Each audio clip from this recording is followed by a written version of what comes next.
On today's episode of Undercover Boss, we're showing you some of the most exciting episodes featuring the biggest and weirdest rewards in Undercover Boss history. I'm so at a loss for words right now. I'm so flattered that he thinks I'm a model bikini babe and thanks for noticing. In this episode, we'll first look at the CEO of Fast Signs, and then the founder and CEO of Bikini Sports Bar and Grill will go undercover within their own company for a week. And while undercover, these bosses will realize they're best employees. What I saw there was that you're an amazing manager.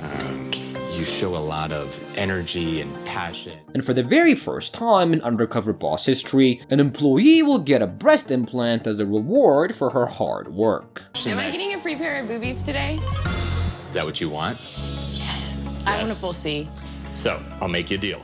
We first start with the president and CEO of Fast Signs International, Catherine Monson. I'm Catherine Monson. I'm the president and CEO of Fast Signs International. Fast Signs is the largest custom sign company in America, and they're headquartered in Charlotte, Texas, and have 530 different locations worldwide. Fast Signs has an annual revenue of more than $300 million and provides jobs for 4,000 employees. Fast Signs was founded by two men in 1985, and Catherine joined the company in 2009. Catherine joined the company at a very bad time and it was almost going bankrupt because of the economic recession, but she managed to not only save the company, but actually make it super successful. Catherine was born in Washington, D.C. and moved to California when she was 3, and her home life was traumatic as her mom was an alcoholic who was really violent, and there was even an instance where she almost killed Catherine. This forced Catherine and her family to get a restraining order against their own mother, and shortly after, the mom offed herself. Catherine has now become a very successful person, and she's shown that she can lead people, but she still fears of becoming her mother, so she's decided to not have children. She wants to go undercover because she still believes that there's a way to grow the company more, and what better way to do that than to go undercover and see for herself what things are lacking within the company. She'll be going undercover as Lois, a recently divorced rocker chick that has a really hard time keeping a job. While undercover, I'm going to be posing as Louise Steely, a recently divorced rocker chick who has a really hard time keeping a job. Her employees will be told that she's a contestant on a reality TV show called Second Chances, where people who want to try a new career get a second chance. For her first job, Catherine travels to St. Louis to work as a site supervisor. Today I'm excited to work with our center manager here because we're going to do site surveys. And she meets up with Jen, who gets her right into the job, but just in her first task, Catherine gets distracted from her job by a cute cat. Jen was a professional, so when she sees that she's distracted, she gets angry, but she doesn't say anything. Louise seemed very distracted. I didn't even know what to say. We're here to do a job. Are you a cat fan? I'm just an animal nut. And they just move on to their next location. As they drive to their next location, Catherine learns Jen has been working as a manager for 4 years, and they then talk about the company, and Jen shares that she doesn't think that the marketing material for the company is good. She has some ideas on how to improve it, but she didn't bring it up to the higher-ups before. Jen doesn't feel that all of our marketing materials are first class. And I just don't think that's effective. I think we need to step back and take a look and see if there's something to what Jen... Next, they arrive at a local gym, and this time, Jen tells Catherine to take the lead and close the deal, and this is when we see Catherine's people skills shine as she sells the service perfectly and gets the contract. Jen was quite impressed by her and rethinks her first impression. I think Louise at first was a little rough, but at the end she took good measurements, figured it out, so I think that really impressed me. After work, they both go to a bowling alley to have some fun, and since Catherine doesn't know how to bowl, Jen decides to teach her. The next day, Catherine travels to Austin, Texas to work in the production line, and this will be a hard job for her as she's never done physical labor before. But I'll also admit I'm a little bit nervous. I've never touched a piece of equipment. I've never touched a sign. This is Signs 101 for the CEO. And she meets up with Sheldon, who gives her a tour of the factory and teaches her how to make a sign. Catherine is usually a fast learner, but she couldn't keep up with the physically demanding job, and she was also very slow, but Sheldon gives her motivation and helps her create her first sign. While working together, she learns that Sheldon has been working for the company for over 13 years, and they talk about the company some more, and he also gives his thought on how to improve the company, and he points out that Fast Signs, even though it's a big company, it doesn't really have a website that people can order on, and that's making their competitors easily accessible to customers. We Fast Signs don't yet have an e-commerce online ordering solution. We need something like that to stay up to date. For her next job, Catherine travels to California to work as a sign installer, which from her last physically demanding job, we can guess is not going to be easy. I am in Culver City, and today I chose an installer to work with. I have never applied I've not done any installation. She meets up with Gary, who acts a little awkward at first, as he didn't really expect to be working with a woman, but then they quickly move on from that topic. He teaches her how to put a poster on the side of a car, and she helps him put up one poster. Catherine was now more confident in her ability, so she tries to do the next one by herself. But she quickly realizes that she's not really good at the job. I'm kind of impatient. We all have the idea of stickers just peel and stick, and when it comes to something as a car, you can't just paste it on. And we see her mess up, and Gary sees that she's not really good at it, and helps her out and they put up the sign together. Next, Gary takes her to an on-site work, and he shows her how to do the job. Gary then gets a call, so he steps away for a moment, leaving Catherine to do the job on her own. She tries pretty hard to do the job well, but she still messes up, which makes Gary think that she's not fit for the job at all, and recommends for her to get a desk job. I think Louise might be suited for a job, maybe a desk job, maybe not so hands-on. After their job, Catherine gets to learn a little more about Gary's life, and Gary tells her that he used to be a member of a gang when he was a teenager, and that he spent years in prison after he got caught selling drugs. But after that experience, he changed his life around and he's a proud father of 3. But Gary is still struggling to support his family financially. For her last job, Catherine travels to Phoenix, Arizona, where she meets up with franchise owner named Scott, and he takes her on a crane so they can install a sign on a wall. And even though Catherine was scared of heights, she agrees to do it. Then when it started to wiggle around, that was a little unnerving. They go up the crane and start drilling holes for a sign, and Scott gives her the drill after showing her how to do it. And Catherine actually does it well, but she gets tired so quickly, so she couldn't finish it. While working together, Catherine sees that Scott is a very hard-working owner who puts in 10 hours a day. She also learns that the company doesn't give training to the owners, which they should, but Scott learned everything by himself and does the job perfectly. We're not providing our franchise partners the training that they need in these kinds of projects. And that's something that I'm going to change when I get back to the office.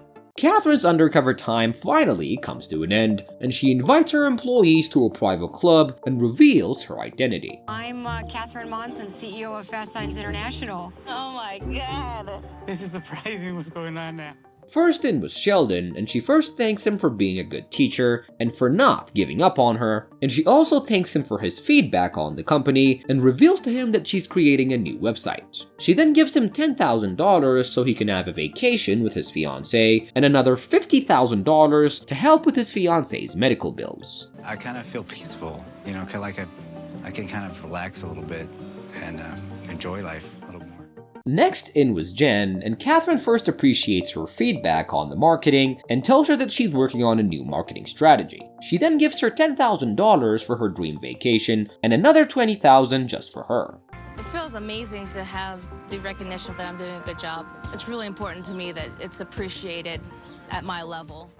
Next in was Scott, and she tells him that she was impressed by his hard work and promises to give him a proper training so he can do more, and she then gives him $10,000 for his daughter's college fund and $50,000 to spend on him and his family. Whatever Maya's opportunities are, we'll be able to afford that. I think you so. Thank you. It's incredible. Last in was Gary, and Catherine had her most impactful day with him, and she tells him his story is inspiring and commends him for his commitment to his family. She then gives him a brand new car and $50,000 so he can buy his family a new home and to never worry about being homeless again. I feel like it's real, almost feels like a dream. It's still in shock. On our next episode, we follow the founder and CEO of Bikini's, Doug Guller. It's Doug Guller. I'm the CEO and founder of Bikini Sports Bar and Grill. And the company, Bikini Sports Bar and Grill, is a fast-growing restaurant chain mainly known for their skirt-wearing waitresses and their beloved grilled burgers. Headquartered in Austin, Texas, Bikini is a $25 million a year business. Their slogan is sports with a view, and they stick to that principle.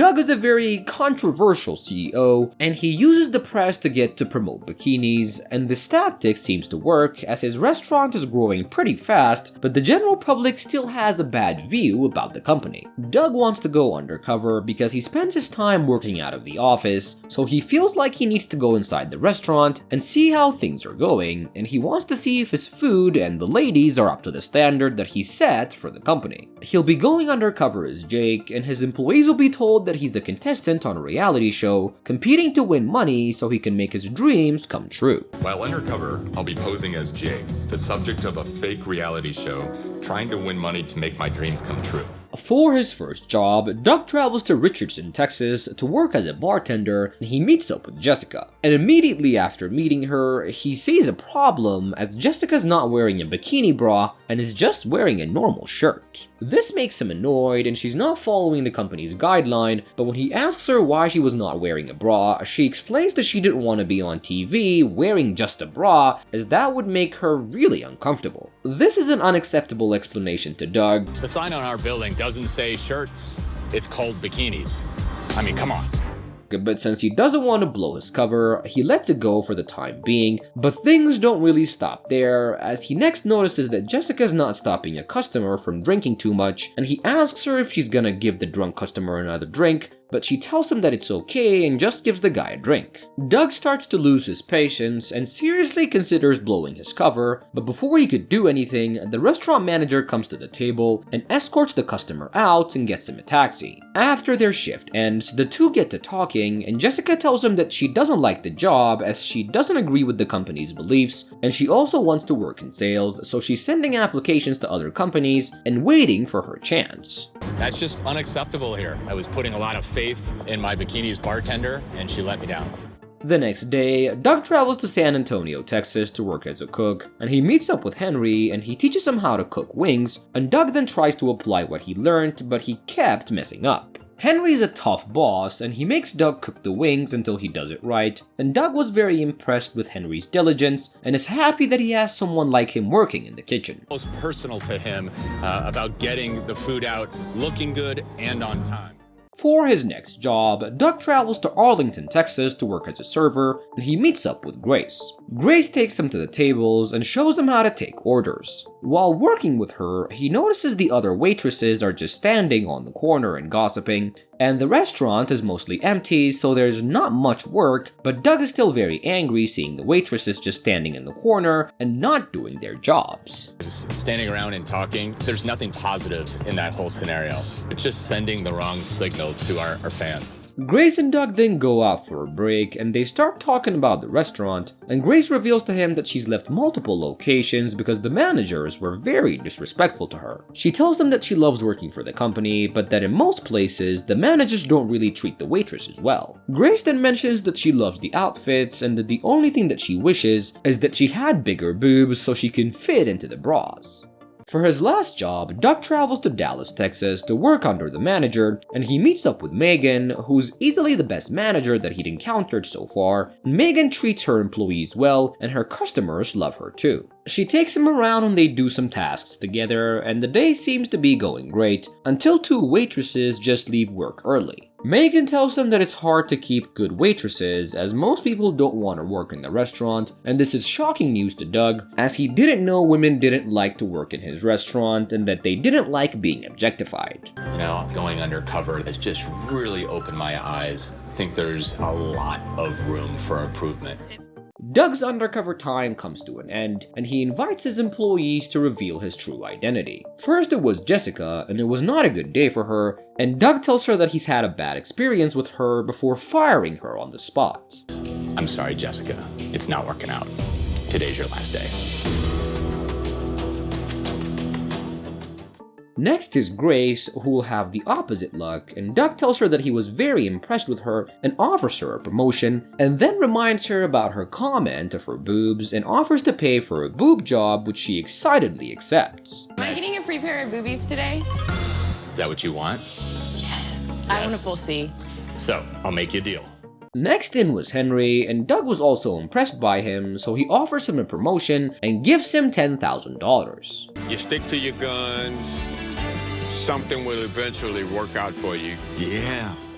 Last in was Megan, and Doug also offers her a big promotion and also gives her $10,000 for her financial needs. This helps showing her that just because you start here, you start there, it doesn't mean you're not going to go anywhere. Just keep on trying harder. And that wraps up today's segment, you guys. I hope you guys enjoyed the episode.